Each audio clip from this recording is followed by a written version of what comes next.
एक समय की बात है, एक गधा एक धोबी के पास रहता था। धोबी उस पर कपड़े लाद कर रोज नदी किनारे कपड़े धोने जाया करता था। दिन में खाली समय में गधा नदी किनारे की घास खाया करता था। एक दिन वहां कहीं से एक सियार आ गया। सियार और गधा आपस में बातें करने लगे। कुछ ही दिनों में दोनों की दोस्ती पक्की हो गई। दोनों आसपास घूमने जाया करते थे। एक दिन घूमते घूमते दोनों एक फार्म में चले गए। फार्म में हरी हरी ककड़ियां देखकर उनके मुंह में पानी आ गया।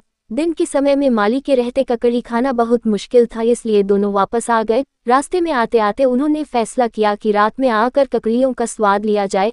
अगले दिन ही रात में गधा और सियार दोनों ककड़ी के फार्म में जा पहुंचे। उन्हें ककड़ियां बहुत स्वाद लगी। खूब भरपेट खाने के बाद गधे की नजर आसमान की ओर गई, जहां पूर्णिमा का चांद खिला हुआ था। चांद को देखते ही गधे का मन गाना गाने को मचलने लगा। गधे ने सियार से कहा, देखो कितना सुंदर दिख रहा है चंद्रमा, ऐसे में मेरा जी गाने को कर रहा है।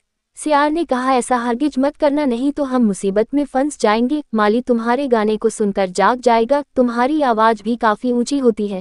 गधे ने कहा, तुम गाने के बारे में क्या जानो, गाना कब गाया जाता है? इतने सुंदर मौसम को मैं अपने हाथ से नहीं जाने देना चाहता हूँ, मैं तो गाना गाऊंगा। सियार समझ गया कि गधा अब मानने वाला नहीं है। उसने कहा, ठीक है, जब आप गाना ही चाहते हैं तो मैं बाहर गेट पर चला जाता हूँ और माली का ख्याल रखता हूँ। जब माली आएगा तो मैं आपको सावधान कर दूंगा। सियार गेट से बाहर आ गया। गधे ने अपनी ऊंची आवाज में गाना शुरू कर दिया। गधे की आवाज सुनकर माली वहां आ गया। माली ने गधे की डंडे से खूब पिटाई की। मार की वजह से गधा वहीं गिर पड़ा। होश आने पर गधा बाहर आया, जहां सियार उसका इंतजार कर रहा था। गधे को देखते ही सियार हंसते हुए बोला, आपने मेरी बात नहीं मानी और उसका आपको उपहार भी मिल गया है। गधे ने कराहते हुए कहा, मेरी बेवकूफ़ी का मखौल मत उड़ाओ, मैं पहले ही बहुत शर्मिंदा हूँ अपने प्यारे दोस्त की सलाह न मानने पर। फिर दोनों अपने गंतव्य की ओर चल दिए। इसीलिए कहते हैं कि अच्छे दोस्त की अच्छी बात मान लेने में ही भलाई है।